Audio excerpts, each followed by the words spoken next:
ಓಂ ಶಾಂತಿ. ಇಂದಿನ ಪರಮಾತ್ಮನ ಮಹಾವಾಕ್ಯ ಮುರುಳಿ ದಿನಾಂಕ 12/6/2025. ಬಾಪ್ದಾದ ಮಧುಬನ. ಮಧುರ ಮಕ್ಕಳೇ, ಈಗ ನಿಮಗೆ ಜ್ಞಾನದ ದೃಷ್ಟಿ ಪ್ರಾಪ್ತಿಯಾಗಿದೆ. ಆದ್ದರಿಂದ ಈಗ ನಿಮ್ಮ ಅಲೆದಾಟ ನಿಂತಿದೆ. ನೀವೀಗ ಶಾಂತಿಧಾಮ ಮತ್ತು ಸುಖಧಾಮವನ್ನು ನೆನಪು ಮಾಡುತ್ತೀರಾ. ಇಂದಿನ ಪ್ರಶ್ನೆಯಾಗಿದೆ, ದೇವತೆಗಳಲ್ಲಿ ಯಾವ ಶಕ್ತಿ ಇದೆ ಮತ್ತು ಯಾವ ವಿಶೇಷತೆಯ ಕಾರಣ ದೇವತೆಗಳಲ್ಲಿ ಆ ಶಕ್ತಿ ಇದೆ? ಉತ್ತರ: ದೇವತೆಗಳಲ್ಲಿ ಇಡೀ ವಿಶ್ವದ ಮೇಲೆ ರಾಜ್ಯವನ್ನು ಆಳುವಂತಹ ಶಕ್ತಿ ಇದೆ. ಏಕಮತದ ವಿಶೇಷತೆಯ ಕಾರಣ ದೇವತೆಗಳಲ್ಲಿ ವಿಶೇಷವಾಗಿ ಆ ಶಕ್ತಿ ಇದೆ. ಸತ್ಯುಗದಲ್ಲಿ ಏಕಮತ ಇರುವ ಕಾರಣ ಸತ್ಯುಗದಲ್ಲಿ ಮಂತ್ರಿಗಳನ್ನು ಇಟ್ಟುಕೊಳ್ಳುವ ಅವಶ್ಯಕತೆ ಇರುವುದಿಲ್ಲ. ದೇವತೆಗಳು ಸಂಗಮ ಯುಗದಲ್ಲಿ ಪರಮಾತ್ಮ ತಂದೆಯ ಮೂಲಕ ಇಂತಹ ಮತವನ್ನು ಪಡೆದುಕೊಂಡಿದ್ದಾರೆ. ಆ ಮತದ ಆಧಾರದಿಂದ 21 ಜನ್ಮದವರೆಗೂ ದೇವತೆಗಳು ರಾಜ್ಯವನ್ನು ಆಳುತ್ತಾರೆ. ಸತ್ಯುಗದಲ್ಲಿ ಒಬ್ಬ ರಾಜನ ಒಂದೇ ದೈವಿ ಪರಿವಾರ ಇರುತ್ತದೆ. ಸತ್ಯುಗದಲ್ಲಿ ಅನ್ಯ ಮತ ಇರುವುದಿಲ್ಲ. ಇಂದಿನ ಗೀತೆಯಾಗಿದೆ, ನಯನಹೀನರಿಗೆ ಮಾರ್ಗವನ್ನು ತೋರಿಸಿ ಪ್ರಭು. ಓಂ ಶಾಂತಿ. ಮಕ್ಕಳಿಗೆ ಈಗ ನಯನ ಪ್ರಾಪ್ತಿಯಾಗಿದೆ. ಮೊದಲು ನಿಮಗೆ ನಯನ ಇರಲಿಲ್ಲ. ಯಾವ ನಯನ ಇರಲಿಲ್ಲ? ಜ್ಞಾನದ ನಯನ ಇರಲಿಲ್ಲ. ಅಜ್ಞಾನದ ನಯನ ಮೊದಲೂ ಕೂಡ ಇತ್ತು. ಈಗ ಮಕ್ಕಳಿಗೆ ಗೊತ್ತಿದೆ, ಜ್ಞಾನದ ಸಾಗರ ಒಬ್ಬ ಪರಮಾತ್ಮ ತಂದೆಯಾಗಿದ್ದಾರೆ. ಬೇರೆ ಯಾರಿಗೂ ಈ ಆತ್ಮಿಕ ಜ್ಞಾನ ಗೊತ್ತಿಲ್ಲ. ಈ ಜ್ಞಾನದ ಮೂಲಕ ಸದ್ಗತಿ ಪ್ರಾಪ್ತಿಯಾಗುತ್ತದೆ. ಅಂದರೆ ಜ್ಞಾನದ ಮೂಲಕ ಶಾಂತಿಧಾಮ ಮತ್ತು ಸುಖಧಾಮಕ್ಕೆ ಹೋಗಬೇಕು.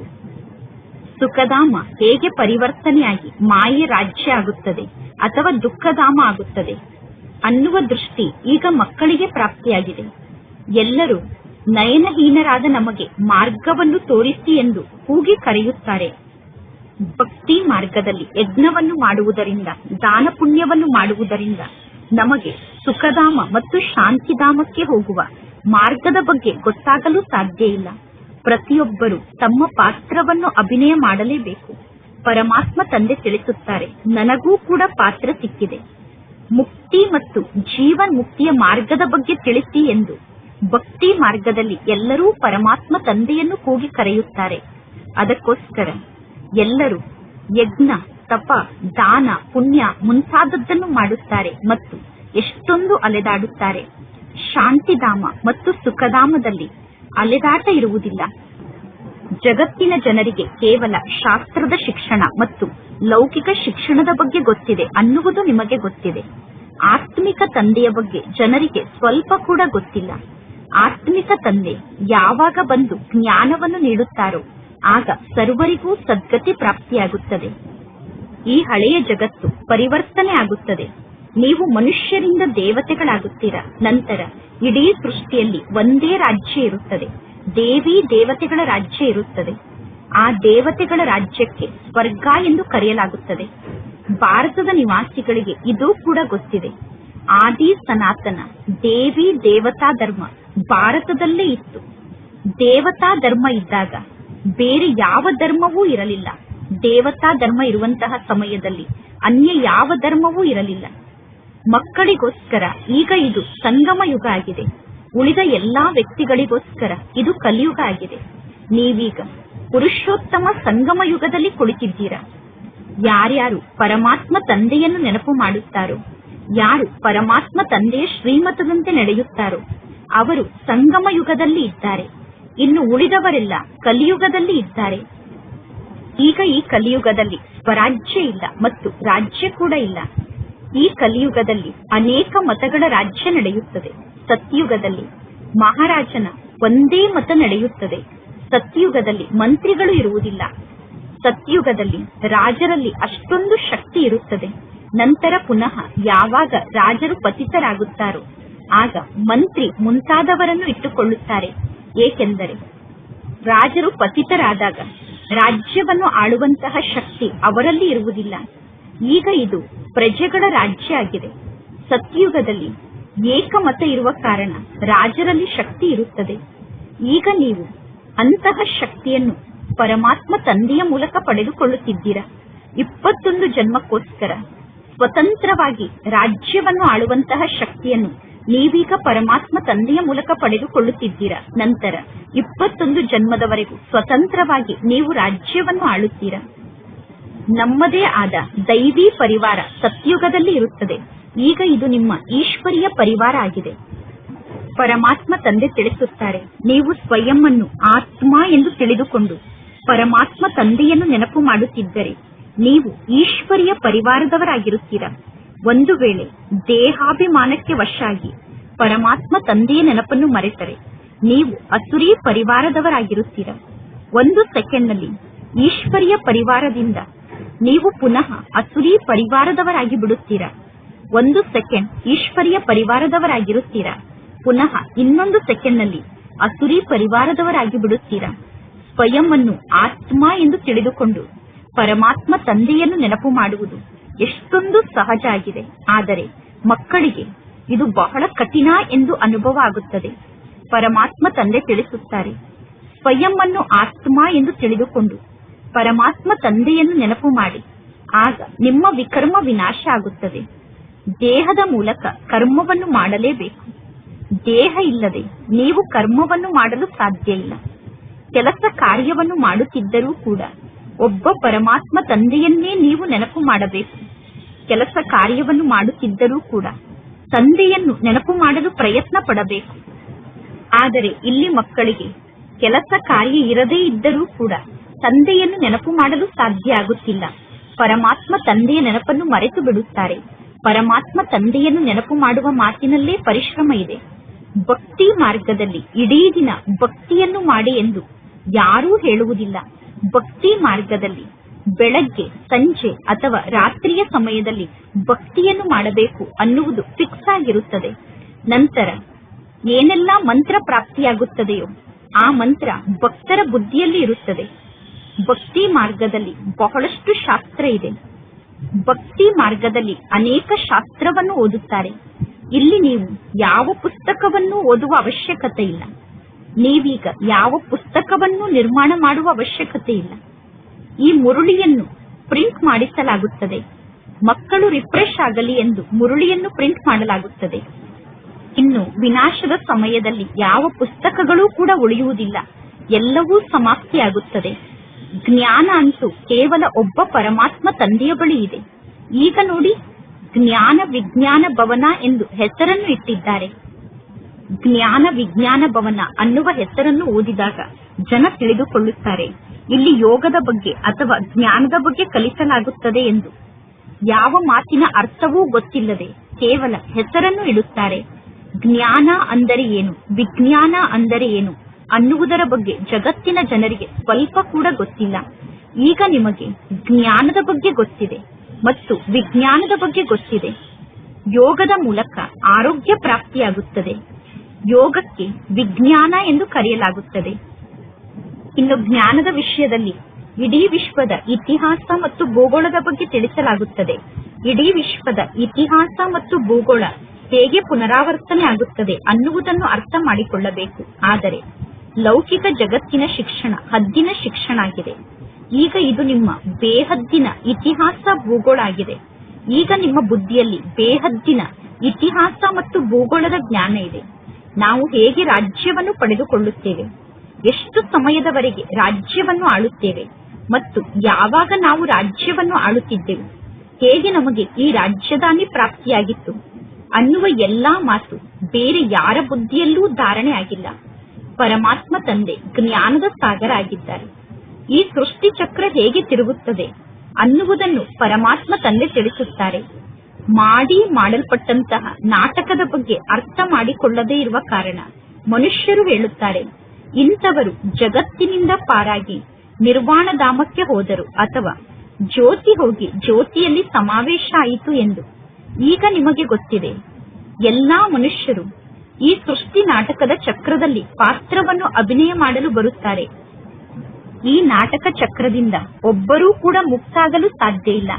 ಪರಮಾತ್ಮ ತಂದೆ ತಿಳಿಸುತ್ತಾರೆ, ಮನುಷ್ಯರ ಆತ್ಮ ಒಂದು ಶರೀರವನ್ನು ತ್ಯಾಗ ಮಾಡಿ ಇನ್ನೊಂದು ಶರೀರವನ್ನು ಧಾರಣೆ ಮಾಡಿಕೊಳ್ಳುತ್ತದೆ. ಇದು ಎಷ್ಟು ದೊಡ್ಡ ನಾಟಕ ಆಗಿದೆ. ಎಲ್ಲರಲ್ಲೂ ಆತ್ಮ ಇದೆ. ಆ ಆತ್ಮದಲ್ಲಿ ಅವಿನಾಶಿ ಪಾತ್ರ ಫಿಕ್ಸ್ ಆಗಿದೆ. ಇದಕ್ಕೆ ಮಾಡಲ್ಪಟ್ಟಂತಹ ನಾಟಕ ಎಂದು ಕರೆಯಲಾಗುತ್ತದೆ. ಈಗ ಡ್ರಾಮಾ ಎಂದು ಹೇಳುತ್ತೀರಾ ಅಂದ ಮೇಲೆ ನಾಟಕಕ್ಕೆ ತನ್ನದೇ ಆದಂತಹ ಸಮಯ ಕೂಡ ಇರಲೇಬೇಕು ತಾನೆ. ಪರಮಾತ್ಮ ತಂದೆ ತಿಳಿಸುತ್ತಾರೆ, ಈ ನಾಟಕದ ಆಯಸ್ಸು 5000 ವರ್ಷ ಆಗಿದೆ. ಭಕ್ತಿ ಮಾರ್ಗದಲ್ಲಿ ಶಾಸ್ತ್ರದಲ್ಲಿ ಬರೆದಿದ್ದಾರೆ, ನಾಟಕದ ಆಯಸ್ಸು ಲಕ್ಷಾಂತರ ವರ್ಷ ಎಂದು. ನಾಟಕದ ಅನುಸಾರ ಇಂತಹ ಸಮಯದಲ್ಲಿ ಪರಮಾತ್ಮ ತಂದೆ ಬಂದು ರಾಜಯೋಗವನ್ನು ಕಲಿಸಿದ್ದರು. ಆದ್ದರಿಂದ ಈ ಸಮಯದ ಬಗ್ಗೆ ಗಾಯನ ಇದೆ. ಕೌರವರು ಘೋರ ಅಂಧಕಾರದಲ್ಲಿ ಇದ್ದರು ಮತ್ತು ಪಾಂಡವರು ಪ್ರಕಾಶದಲ್ಲಿ ಇದ್ದರು ಎಂದು ಜಗತ್ತಿನ ಜನ ತಿಳಿದುಕೊಂಡಿದ್ದಾರೆ. ಈ ಕಲಿಯುಗ ಇನ್ನೂ 40,000 ವರ್ಷದವರೆಗೂ ಇರುತ್ತದೆ ಎಂದು. ಭಗವಂತ ತಂದೆ ಯಾವಾಗ ಬಂದಿದ್ದರು ಅನ್ನುವುದೂ ಕೂಡ ಜಗತ್ತಿನ ಜನರಿಗೆ ಗೊತ್ತಿಲ್ಲ. ಈಗ ಈ ಹಳೆಯ ಜಗತ್ತಿನ ಸಾವು ಸಮ್ಮುಖದಲ್ಲೇ ನಿಂತಿದೆ. ಎಲ್ಲರೂ ಅಜ್ಞಾನದ ನಿದ್ದೆಯಲ್ಲಿ ಮಲಗಿದ್ದಾರೆ. ಯಾವಾಗ ಯುದ್ಧವನ್ನು ನೋಡುತ್ತಾರೋ ಆಗ ಹೇಳುತ್ತಾರೆ, ಇದು ಮಹಾಭಾರತ ಯುದ್ಧದ ಸಂಕೇತ ಆಗಿದೆ ಎಂದು. ಮಹಾಭಾರತ ಯುದ್ಧಕ್ಕೋಸ್ಕರ ರಿಹರ್ಸಲ್ ನಡೆಯುತ್ತಿರುತ್ತದೆ. ನಂತರ ಯುದ್ಧ ನಡೆಯುತ್ತಾ ಯುದ್ಧ ನಿಂತು ಬಿಡುತ್ತದೆ. ನಿಮಗೆ ಗೊತ್ತಿದೆ, ಇನ್ನೂ ನಮ್ಮ ರಾಜಧಾನಿ ಸಂಪೂರ್ಣವಾಗಿ ಸ್ಥಾಪನೆ ಆಗಿಲ್ಲ. ಪರಮಾತ್ಮ ತಂದೆ ಸಹಜ ರಾಜಯೋಗವನ್ನು ಕಲಿಸಿ ಇಲ್ಲೇ ರಾಜ್ಯವನ್ನು ಸ್ಥಾಪನೆ ಮಾಡಿದರು ಅನ್ನುವ ಮಾತು ಭಗವದ್ಗೀತೆಯಲ್ಲಿ ಇಲ್ಲ. ಗೀತೆಯಲ್ಲಿ ಪ್ರಳಯದ ಬಗ್ಗೆ ತೋರಿಸುತ್ತಾರೆ ಎಲ್ಲರೂ ಸತ್ತು ಹೋದರು ಎಂದು. ಇನ್ನು ಕೇವಲ ಪಾಂಡವರು ಮಾತ್ರ ಉಳಿದುಕೊಂಡರು ಎಂದು ತೋರಿಸುತ್ತಾರೆ. ಆ 5 ಜನ ಪಾಂಡವರು ಪರ್ವತವನ್ನು ಹತ್ತುತ್ತಾ ಅಲ್ಲೇ ಕರಗಿ ಸತ್ತು ಹೋದರು ಎಂದು ತೋರಿಸುತ್ತಾರೆ. ಅಂದ ಮೇಲೆ ರಾಜಯೋಗದ ಮೂಲಕ ಏನು ಪ್ರಾಪ್ತಿ ಸಿಕ್ಕಿತು ಅನ್ನುವುದರ ಬಗ್ಗೆ ಯಾರಿಗೂ ಸ್ವಲ್ಪ ಕೂಡ ಗೊತ್ತಿಲ್ಲ. ಪರಮಾತ್ಮ ತಂದೆ ಪ್ರತಿಯೊಂದು ಮಾತಿನ ಬಗ್ಗೆ ತಿಳಿಸುತ್ತಾರೆ. ಅದೆಲ್ಲ ಹದ್ದಿನ ಮಾತಾಗಿದೆ. ಹದ್ದಿನ ರಚನೆಯನ್ನು ಹದ್ದಿನ ಬ್ರಹ್ಮ ರಚಿಸುತ್ತಾರೆ. ನಂತರ ಆ ಹದ್ದಿನ ರಚನೆಗೆ ಹದ್ದಿನ ಬ್ರಹ್ಮ ಆದಂತಹ ಲೌಕಿಕ ತಂದೆ ಪಾಲನೆಯನ್ನು ನೀಡುತ್ತಾರೆ. ಇನ್ನು ಹದ್ದಿನ ಬ್ರಹ್ಮ ಆದಂತಹ ಲೌಕಿಕ ತಂದೆ ಎಂದು ತಮ್ಮ ಮಕ್ಕಳ ಪ್ರಳಯವನ್ನು ಮಾಡುವುದಿಲ್ಲ. ಮೊದಲು ಪತ್ನಿಯನ್ನು ದತ್ತು ತೆಗೆದುಕೊಳ್ಳುತ್ತಾರೆ. ಇಲ್ಲಿ ಪರಮಾತ್ಮ ತಂದೆ ಕೂಡ ಬಂದು ದತ್ತು ತೆಗೆದುಕೊಳ್ಳುತ್ತಾರೆ. ಪರಮಾತ್ಮ ತಂದೆ ತಿಳಿಸುತ್ತಾರೆ, ನಾನು ಈ ಬ್ರಹ್ಮನ ತನುವಿನಲ್ಲಿ ಪ್ರವೇಶವನ್ನು ಮಾಡಿ ಮಕ್ಕಳಿಗೆ ಜ್ಞಾನವನ್ನು ತಿಳಿಸುತ್ತೇನೆ. ಅಂದರೆ ಬ್ರಹ್ಮನ ಮೂಲಕ ಮಕ್ಕಳನ್ನು ರಚನೆ ಮಾಡುತ್ತೇನೆ. ಇಲ್ಲಿ ಪರಮಾತ್ಮ ತಂದೆ ಇದ್ದಾರೆ ಮತ್ತು ಫ್ಯಾಮಿಲಿ ಕೂಡ ಇದೆ. ಈ ಎಲ್ಲಾ ಜ್ಞಾನದ ಮಾತು ಬಹಳಷ್ಟು ರಹಸ್ಯದ ಮಾತಾಗಿದೆ, ಆದರೆ ಬಹಳಷ್ಟು ಗಂಭೀರವಾದ ಮಾತಾಗಿದೆ. ಈ ಜ್ಞಾನದ ಮಾತು ಬಹಳ ಕಷ್ಟಪಟ್ಟರೆ ಕೆಲವರ ಬುದ್ಧಿಯಲ್ಲಿ ಧಾರಣೆ ಆಗುತ್ತದೆ. ಈಗ ಪರಮಾತ್ಮ ತಂದೆ ತಿಳಿಸುತ್ತಾರೆ, ಮೊಟ್ಟ ಮೊದಲು ಸ್ವಯಂವನ್ನು ಆತ್ಮ ಎಂದು ತಿಳಿದುಕೊಳ್ಳಿ. ಆತ್ಮ ಒಂದು ಶರೀರವನ್ನು ತ್ಯಾಗ ಮಾಡಿ ಇನ್ನೊಂದು ಶರೀರವನ್ನು ಧಾರಣೆ ಮಾಡಿಕೊಳ್ಳುತ್ತದೆ. ಶರೀರಕ್ಕೆ ಭಿನ್ನ ಭಿನ್ನ ಹೆಸರನ್ನು ಇಡುತ್ತಾರೆ. ಪ್ರತಿಯೊಬ್ಬರ ಶರೀರದ ಹೆಸರು, ರೂಪ ಮತ್ತು ಶಾರೀರಿಕ ಚಿತ್ರ ಸಂಪೂರ್ಣ ಭಿನ್ನ ಭಿನ್ನವಾಗಿದೆ. ಒಬ್ಬರ ಶಾರೀರಿಕ ಚಿತ್ರದಂತೆ ಇನ್ನೊಬ್ಬರ ಶಾರೀರಿಕ ಚಿತ್ರ ಇರಲು ಸಾಧ್ಯ ಇಲ್ಲ. ಪ್ರತಿಯೊಂದು ಆತ್ಮದ್ದೂ ಕೂಡ ಜನ್ಮ ಜನ್ಮಾಂತರದ ತನ್ನದೇ ಆದ ಶಾರೀರಿಕ ಚಿತ್ರ ಇದೆ. ಪ್ರತಿಯೊಬ್ಬರ ಪಾತ್ರ ಕೂಡ ನಾಟಕದಲ್ಲಿ ಫಿಕ್ಸ್ ಆಗಿದೆ. ಆದ್ದರಿಂದ ಈ ನಾಟಕಕ್ಕೆ ಮಾಡಲ್ಪಟ್ಟಂತಹ ನಾಟಕ ಎಂದು ಕರೆಯಲಾಗುತ್ತದೆ. ಈಗ ಬೇಹದ್ದಿನ ತಂದೆ ತಿಳಿಸುತ್ತಾರೆ, ತಂದೆಯಾದ ನನ್ನನ್ನು ನೀವು ನೆನಪು ಮಾಡಿ, ಆಗ ನಿಮ್ಮ ವಿಕರ್ಮ ವಿನಾಶ ಆಗುತ್ತದೆ. ಅಂದ ಮೇಲೆ ನಾವೇಕೆ ಪರಮಾತ್ಮ ತಂದೆಯನ್ನು ನೆನಪು ಮಾಡಬಾರದು? ಪರಮಾತ್ಮ ತಂದೆಯನ್ನು ನೆನಪು ಮಾಡುವುದೇ ಪರಿಶ್ರಮದ ಮಾತಾಗಿದೆ. ಮಕ್ಕಳಾದ ನೀವು ಯಾವಾಗ ನೆನಪಿನ ಯಾತ್ರೆಯಲ್ಲಿ ಕುಳಿತುಕೊಳ್ಳುತ್ತೀರೋ ಆಗ ಮಾಯೆ ಬಿರುಗಾಳಿ ಬಹಳಷ್ಟು ಬರುತ್ತದೆ. ಮಾಯೆ ಜೊತೆಗೆ ಯುದ್ಧ ನಡೆಯುತ್ತದೆ. ಆದರೆ ಈ ಜ್ಞಾನ ಮಾರ್ಗದಲ್ಲಿ ನೀವು ಭಯಪಡಬಾರದು. ಮಾಯೆ ಗಳಿಗೆ ಗಳಿಗೆಗೂ ತಂದೆಯ ನೆನಪನ್ನು ಕಟ್ ಮಾಡುತ್ತದೆ. ಅಂದರೆ ಗಳಿಗೆ ಗಳಿಗೆಗೂ ಮಾಯೆ ತಂದೆಯ ನೆನಪನ್ನು ಮರೆಸುತ್ತದೆ. ಎಂತೆಂತಹ ಸಂಕಲ್ಪ ವಿಕಲ್ಪ ಬರುತ್ತದೆ. ಆ ಸಂಕಲ್ಪ ವಿಕಲ್ಪಗಳು ಸಂಪೂರ್ಣವಾಗಿ ನಮ್ಮ ತಲೆಯನ್ನೇ ಕೆಡಿಸಿಬಿಡುತ್ತದೆ. ನೀವೀಗ ಪರಮಾತ್ಮ ತಂದೆಯನ್ನು ನೆನಪು ಮಾಡುವಂತಹ ಪರಿಶ್ರಮವನ್ನು ಪಡಬೇಕು. ಪರಮಾತ್ಮ ತಂದೆ ತಿಳಿಸಿದ್ದಾರೆ, ಈ ಲಕ್ಷ್ಮೀ ನಾರಾಯಣರ ಕರ್ಮೇಂದ್ರಿಯ ಹೇಗೆ ಇವರ ವಶದಲ್ಲಿ ಇದೆ? ಈ ಲಕ್ಷ್ಮೀ ನಾರಾಯಣರು ಸಂಪೂರ್ಣ ನಿರ್ವಿಕಾರಿಗಳಾಗಿದ್ದರು. ಸಂಪೂರ್ಣ ನಿರ್ವಿಕಾರಿಯಾಗುವಂತಹ ಶಿಕ್ಷಣ ಲಕ್ಷ್ಮೀ ನಾರಾಯಣರಿಗೆ ಎಲ್ಲಿಂದ ಪ್ರಾಪ್ತಿಯಾಯಿತು? ಈಗ ಇಲ್ಲಿ ಮಕ್ಕಳಾದ ನಿಮಗೆ ಲಕ್ಷ್ಮಿ ಅಥವಾ ನಾರಾಯಣ ಆಗುವಂತಹ ಶಿಕ್ಷಣ ಪ್ರಾಪ್ತಿಯಾಗುತ್ತಿದೆ. ದೇವತೆಗಳಲ್ಲಿ ಯಾವ ವಿಕಾರವೂ ಇರುವುದಿಲ್ಲ. ಏಕೆಂದರೆ ಸತ್ಯುಗದಲ್ಲಿ ರಾವಣ ರಾಜ್ಯವೇ ಇರುವುದಿಲ್ಲ. ರಾವಣ ರಾಜ್ಯ ನಂತರ ಬರುತ್ತದೆ. ರಾವಣ ಅಂದರೆ ಯಾರು ಅನ್ನುವುದು ಯಾರಿಗೂ ಕೂಡ ಗೊತ್ತಿಲ್ಲ. ನಾಟಕದ ಅನುಸಾರ ಇದೆಲ್ಲವೂ ಫಿಕ್ಸ್ ಆಗಿದೆ. ನಾಟಕದ ಆದಿ ಮಧ್ಯ ಅಂತ್ಯದ ಬಗ್ಗೆ ಯಾರಿಗೂ ಗೊತ್ತಿಲ್ಲ. ಆದ್ದರಿಂದ ಋಷಿ ಮುನಿಗಳು ಕೂಡ ರಚಯಿತನ ಬಗ್ಗೆ ನಮಗೆ ಗೊತ್ತಿಲ್ಲ, ರಚನೆಯ ಬಗ್ಗೆ ನಮಗೆ ಗೊತ್ತಿಲ್ಲ ಎಂದು ಹೇಳುತ್ತಾರೆ. ಈಗ ನೀವು ಸ್ವರ್ಗದ ನಿವಾಸಿಗಳಾಗುವುದಕ್ಕೋಸ್ಕರ ಪುರುಷಾರ್ಥವನ್ನು ಮಾಡುತ್ತಿದ್ದೀರಾ. ಈ ಲಕ್ಷ್ಮೀ ನಾರಾಯಣರು ಸ್ವರ್ಗಕ್ಕೆ ಮಾಲೀಕರಾಗಿದ್ದರು. ಈ ಲಕ್ಷ್ಮೀ ನಾರಾಯಣರ ಸಮ್ಮುಖಕ್ಕೆ ಹೋಗಿ ತಲೆಯನ್ನು ಬಾಗಿಸಿ ನಮಸ್ಕಾರವನ್ನು ಮಾಡುವಂತವರು ತಮೋ ಪ್ರಧಾನ ಮನುಷ್ಯರಾಗಿದ್ದಾರೆ, ಕನಿಷ್ಠ ಮನುಷ್ಯರಾಗಿದ್ದಾರೆ. ಪರಮಾತ್ಮ ತಂದೆ ತಿಳಿಸುತ್ತಾರೆ, ಮೊಟ್ಟ ಮೊದಲು ಒಂದು ಮಾತನ್ನು ಪಕ್ಕಾ ರೂಪದಲ್ಲಿ ಧಾರಣೆ ಮಾಡಿಕೊಳ್ಳಿ. ಸ್ವಯಂ ಅನ್ನು ಆತ್ಮ ಎಂದು ತಿಳಿದುಕೊಂಡು ತಂದೆಯಾದ ನನ್ನನ್ನು ನೀವು ನೆನಪು ಮಾಡಿ. ಆತ್ಮ ಎಂದು ತಿಳಿದುಕೊಂಡು ತಂದೆಯನ್ನು ನೆನಪು ಮಾಡುವ ಮಾತಿನಲ್ಲೇ ಪರಿಶ್ರಮ ಇದೆ. ಹೇಗೆ 8 ಗಂಟೆ ಗೌರ್ಮೆಂಟ್ನ ಕೆಲಸ ಇರುತ್ತದೆ. ಈಗ ನೀವು ಬೇಹದ್ದಿನ ಗೌರ್ಮೆಂಟ್ನಲ್ಲಿ ಸಹಯೋಗಿಗಳಾಗಿದ್ದೀರಾ. ನೀವೀಗ ಕಡಿಮೆ ಅಂದರೆ 8 ಗಂಟೆ ಪುರುಷಾರ್ಥವನ್ನು ಮಾಡಿ ಪರಮಾತ್ಮ ತಂದೆಯ ನೆನಪಿನಲ್ಲಿ ಸ್ಥಿತ ಆಗಬೇಕು.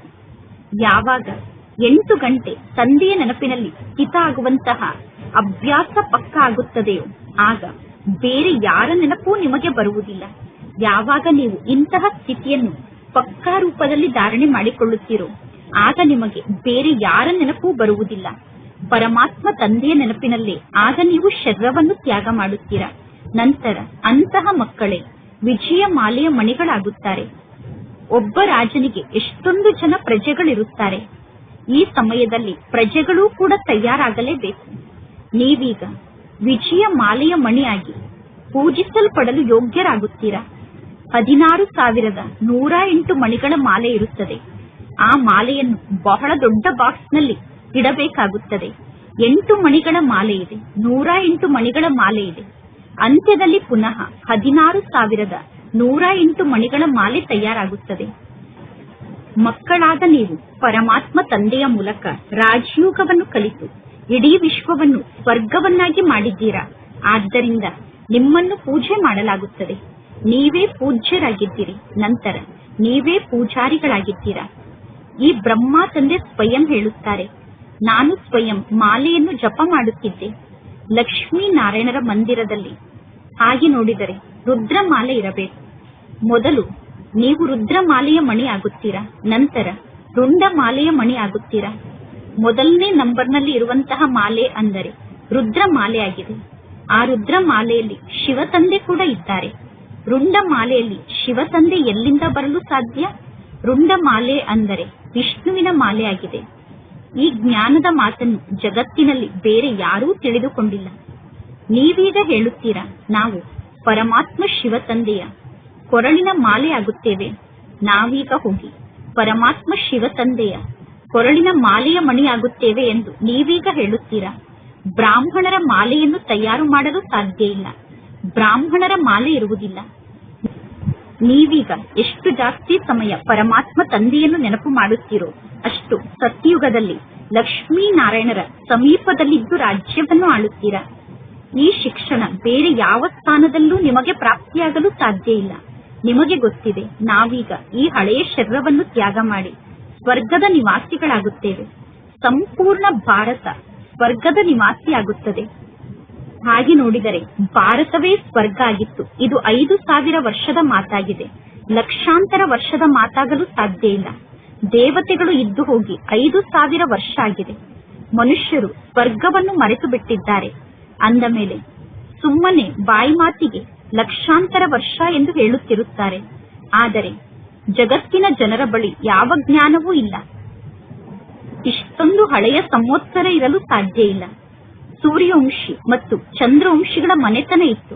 ನಂತರ ಅನ್ಯ ಧರ್ಮದವರು ಬರುತ್ತಾರೆ.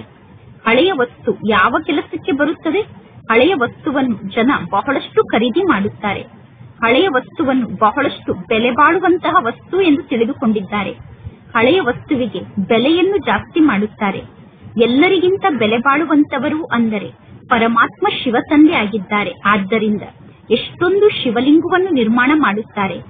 ಆತ್ಮ ಬಹಳ ಸಣ್ಣ ಬಿಂದು ಆಗಿದೆ. ಆತ್ಮದ ಬಗ್ಗೆ ಯಾರಿಗೂ ಅರ್ಥ ಆಗುವುದಿಲ್ಲ. ಆತ್ಮ ಅತಿ ಸೂಕ್ಷ್ಮ ರೂಪದಲ್ಲಿ ಇದೆ. ಪರಮಾತ್ಮ ತಂದೆ ಬಂದು ತಿಳಿಸುತ್ತಾರೆ, ಇಷ್ಟು ಸಣ್ಣ ಬಿಂದು ರೂಪದಲ್ಲಿರುವ ಆತ್ಮದಲ್ಲಿ ಎಷ್ಟು ದೊಡ್ಡ ಪಾತ್ರ ಫಿಕ್ಸ್ ಆಗಿದೆ. ಈ ನಾಟಕ ಪುನರಾವರ್ತನೆ ಆಗುತ್ತದೆ. ಈ ಜ್ಞಾನ ಸತ್ಯುಗದಲ್ಲಿ ನಿಮಗೆ ಇರುವುದಿಲ್ಲ. ಈ ಜ್ಞಾನ ಸತ್ಯುಗದಲ್ಲಿ ಪ್ರಾಯಲೋಪ ಆಗುತ್ತದೆ. ಅಂದ ಮೇಲೆ ಪುನಃ ಬೇರೆ ಯಾರು ಸಹಜ ರಾಜಯೋಗವನ್ನು ಕಲಿಸಲು ಸಾಧ್ಯ ಇಲ್ಲ. ಈ ಜ್ಞಾನವೇ ಪ್ರಾಯಲೋಪ ಆಗುತ್ತದೆ. ಅಂದ ಮೇಲೆ ಬೇರೆಯವರು ಹೇಗೆ ರಾಜಯೋಗವನ್ನು ಕಲಿಸಲು ಸಾಧ್ಯ? ಭಕ್ತಿ ಮಾರ್ಗದಲ್ಲಿ ಇಂತಹ ಮಾತನ್ನು ಕುಳಿತು ಶಾಸ್ತ್ರದಲ್ಲಿ ಬರೆದಿದ್ದಾರೆ. ಈಗ ಮಕ್ಕಳಾದ ನಿಮಗೆ ಗೊತ್ತಿದೆ, ಪರಮಾತ್ಮ ತಂದೆಯ ಮೂಲಕ 3 ಧರ್ಮ ಸ್ಥಾಪನೆ ಆಗುತ್ತಿದೆ. ಬ್ರಾಹ್ಮಣ ಧರ್ಮ, ದೇವತಾ ಧರ್ಮ, ಕ್ಷತ್ರಿಯ ಧರ್ಮ ಅನ್ನುವ 3 ಧರ್ಮ ಸ್ಥಾಪನೆ ಆಗುತ್ತಿದೆ. ಹೊಸ ಜಗತ್ತಿಗೋಸ್ಕರ ಈ ಧರ್ಮ ಸ್ಥಾಪನೆ ಆಗುತ್ತಿದೆ. ಅಂದರೆ ಭವಿಷ್ಯದ ಹೊಸ ಜಗತ್ತಿಗೋಸ್ಕರ ಈ ದೇವತಾ ಧರ್ಮ ಸ್ಥಾಪನೆ ಆಗುತ್ತಿದೆ. ಲೌಕಿಕ ಜಗತ್ತಿನಲ್ಲಿ ಎಷ್ಟೆಲ್ಲಾ ಶಿಕ್ಷಣವನ್ನು ಕಲಿಯುತ್ತಾರೋ ಆ ಶಿಕ್ಷಣ ಈ ಜನ್ಮಕ್ಕೋಸ್ಕರ ಆಗಿದೆ. ಈ ಶಿಕ್ಷಣದ ಫಲ ನಿಮಗೆ ಭವಿಷ್ಯದ ಹೊಸ ಜಗತ್ತಿನಲ್ಲಿ ಪ್ರಾಪ್ತಿಯಾಗುತ್ತದೆ. ಸಂಗಮ ಯುಗದಲ್ಲಿ ಈ ಶಿಕ್ಷಣವನ್ನು ನೀವು ಕಲಿಯುತ್ತೀರಾ. ಇದು ಪುರುಷೋತ್ತಮ ಸಂಗಮ ಯುಗ ಆಗಿದೆ.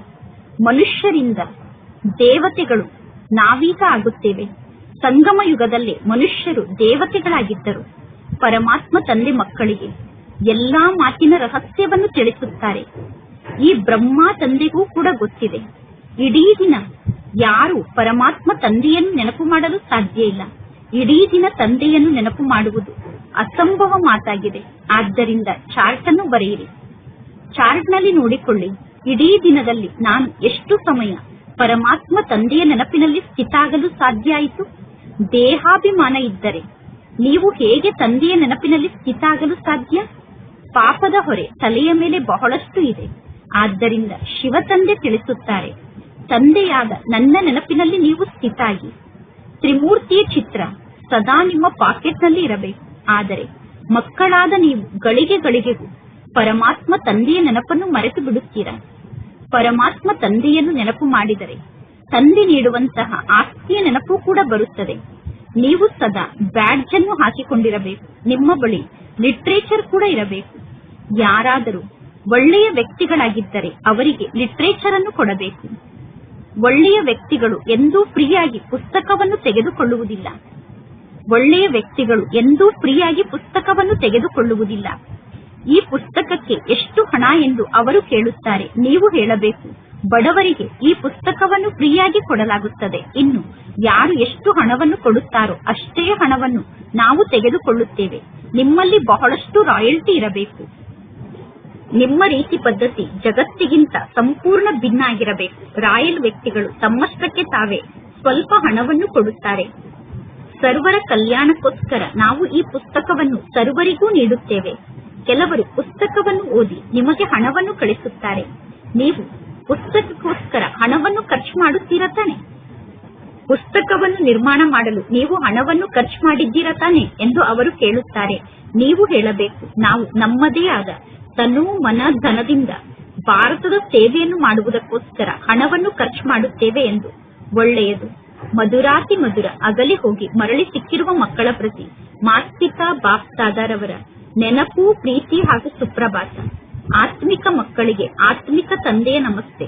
ಆತ್ಮಿಕ ತಂದೆಗೆ ಆತ್ಮಿಕ ಮಕ್ಕಳ ನೆನಪು, ಪ್ರೀತಿ ಹಾಗೂ ನಮಸ್ತೆ ನಮಸ್ತೆ ನಮಸ್ತೆ. ಧಾರಣೆಗೋಸ್ಕರ ಮುಖ್ಯ ಸಾರ. ಫಸ್ಟ್ ಪಾಯಿಂಟ್, ಈ ಬೇಹದ್ದಿನ ಗೌರ್ಮೆಂಟ್ಗೆ ಸಹಯೋಗವನ್ನು ನೀಡುವುದಕ್ಕೋಸ್ಕರ ಕಡಿಮೆ ಅಂದರೆ 8 ಗಂಟೆ ಪರಮಾತ್ಮ ತಂದೆಯ ನೆನಪಿನಲ್ಲಿ ಸ್ಥಿತ ಆಗುವಂತಹ ಪುರುಷಾರ್ಥವನ್ನು ಮಾಡಬೇಕು. ಪರಮಾತ್ಮ ತಂದೆಯ ನೆನಪಿನಲ್ಲಿ ಮಾಯೆಯನ್ನು ವಿಘ್ನವನ್ನು ಹಾಕುತ್ತದೆಯೋ ಆ ವಿಘ್ನವನ್ನು ನೋಡಿ ಭಯಪಡಬಾರದು. ಸೆಕೆಂಡ್ ಪಾಯಿಂಟ್, ಈ ಪುರುಷೋತ್ತಮ ಸಂಗಮ ಯುಗದಲ್ಲಿ ಈಶ್ವರೀಯ ಸಂಪ್ರದಾಯದವರಾಗಿ ಈಶ್ವರನ ಮತದಂತೆ ನಡೆಯಬೇಕು. ಕರ್ಮವನ್ನು ಮಾಡುತ್ತಿದ್ದರೂ ಕೂಡ ಒಬ್ಬ ಪರಮಾತ್ಮ ತಂದೆಯ ನೆನಪಿನಲ್ಲಿ ಸ್ಥಿತ ಆಗುವ ಅಭ್ಯಾಸವನ್ನು ಮಾಡಿಕೊಳ್ಳಬೇಕು. ಇಂದಿನ ವರದಾನ ಆಗಿದೆ. ಅಂತರ್ಮುಖತೆಯ ಗುಹೆಯಲ್ಲಿ ಇರುವಂತಹ ದೇಹದಿಂದ ಭಿನ್ನ ಆದಂತಹ ದೇಹಿ ಆಗಿ ಅಂದರೆ ಆತ್ಮರಾಗಿ ಪಾಂಡವರ ಗುಹೆಯನ್ನೇನು ತೋರಿಸುತ್ತಾರೋ ಅದು ಇದೇ ಅಂತರ್ಮುಖತೆಯ ಗುಹೆಯಾಗಿದೆ. ಎಷ್ಟು ದೇಹದಿಂದ ಭಿನ್ನ ಆಗುತ್ತೀರೋ, ಆತ್ಮದ ರೂಪದಲ್ಲಿ ಸ್ಥಿತ ಆಗುವಂತಹ ಗುಹೆಯ ಒಳಗಡೆ ಇರುತ್ತೀರೋ ಅಷ್ಟು ಜಗತ್ತಿನ ವಾತಾವರಣದಿಂದ ದೂರ ಆಗಿರುತ್ತೀರಾ, ಆಗ ವಾತಾವರಣದ ಪ್ರಭಾವದಲ್ಲಿ ನೀವು ಸಿಕ್ಕಿ ಹಾಕಿಕೊಳ್ಳಲು ಸಾಧ್ಯ ಇಲ್ಲ. ಹೇಗೆ ಗುಹೆಯ ಒಳಗಡೆ ಇದ್ದಾಗ ಹೊರಗಡೆ ಜಗತ್ತಿನ ವಾತಾವರಣದಿಂದ ಅವರು ಪಾರಾಗಿರುತ್ತಾರೆ, ಅದೇ ರೀತಿ ಈ ಅಂತರ್ಮುಖತೆಯ ಗುಹೆ ಸಂಪೂರ್ಣ ಭಿನ್ನ ಆಗಿದೆ. ಈ ಅಂತರ್ಮುಖತೆಯ ಗುಹೆ ಸರ್ವರಿಂದ ಭಿನ್ನರನ್ನಾಗಿ ಮಾಡುತ್ತದೆ ಮತ್ತು ಪರಮಾತ್ಮ ತಂದೆಗೆ ಪ್ರಿಯರನ್ನಾಗಿ ಮಾಡುತ್ತದೆ. ಯಾರು ಪರಮಾತ್ಮ ತಂದೆಗೆ ಪ್ರಿಯ ಆಗಿದ್ದಾರೋ ಅವರು ಸ್ವತಃ ಸರ್ವರಿಂದ ಭಿನ್ನ ಆಗುತ್ತಾರೆ. ಇಂದಿನ ಶ್ಲೋಗನ್ ಆಗಿದೆ, ಸಾಧನೆ ಅನ್ನುವಂಥದ್ದು ಬೀಜ ಆಗಿದೆ ಮತ್ತು ಸಾಧನಗಳು ವಿಸ್ತಾರ ಆಗಿದೆ. ವಿಸ್ತಾರದಲ್ಲಿ ಸಾಧನೆ ಮುಚ್ಚಿ ಹೋಗಬಾರದು. ಸಾಧನಗಳು ಅನ್ನುವ ವಿಸ್ತಾರದಲ್ಲಿ ಸಿಕ್ಕಿ ಹಾಕಿಕೊಂಡು ಸಾಧನೆಯನ್ನು ಮಾಡುವುದನ್ನು ಮರೆತು ಬಿಡಬಾರದು. ಸಾಧನಗಳ ವಿಸ್ತಾರದಲ್ಲಿ ಸಾಧನೆ ಮುಚ್ಚಿ ಹೋಗಬಾರದು. ಇಂದಿನ ಅವ್ಯಕ್ತ ಸೂಚನೆಯಾಗಿದೆ. ಆತ್ಮಿಕ ಸ್ಥಿತಿಯಲ್ಲಿ ಸ್ಥಿತ ಆಗಿರುವಂತಹ ಅಭ್ಯಾಸವನ್ನು ಮಾಡಿಕೊಳ್ಳಿ. ಅಂತರ್ಮುಖಿಗಳಾಗಿ ಸದಾ ಸಾಗರದ ಆಳದಲ್ಲಿ ಸಮಾವೇಶ ಆಗಿರುವಂತಹ ಗಂಭೀರ ಮೂರ್ತಿಯಾಗುವುದೇ ಅಂತರ್ಮುಖತೆಯ ಸಂಕೇತ ಆಗಿದೆ. ಚೆಹರೆಯ ಮೂಲಕ ಆತ್ಮಿಕ ಸ್ಥಿತಿಯ ಚಿಹ್ನೆ ಕಾಣಿಸುತ್ತದೆ. ಒಂದು ಕಡೆ ಜ್ಞಾನದ ಬಗ್ಗೆ ಮನನ ಚಿಂತನೆಯನ್ನು ಮಾಡುವಂತಹ ಚೆಹರೆ, ಇನ್ನೊಂದು ಕಡೆ ಪುನಃ ರಮಣೀಕತೆ ಅಂದರೆ ಮುಗುಳ್ನಗುತ್ತಿರುವ ಚೆಹರೆ.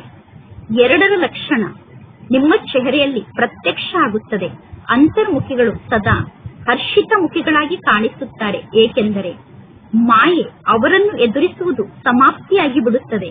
ಅಂತರ್ಮುಖಿಗಳಾದಾಗ ಮಾಯೆ ನಿಮ್ಮನ್ನು ಎದುರಿಸುವುದನ್ನು ನಿಲ್ಲಿಸಿ ಬಿಡುತ್ತದೆ. ಒಳ್ಳೆಯದು. ಓಂ ಶಾಂತಿ.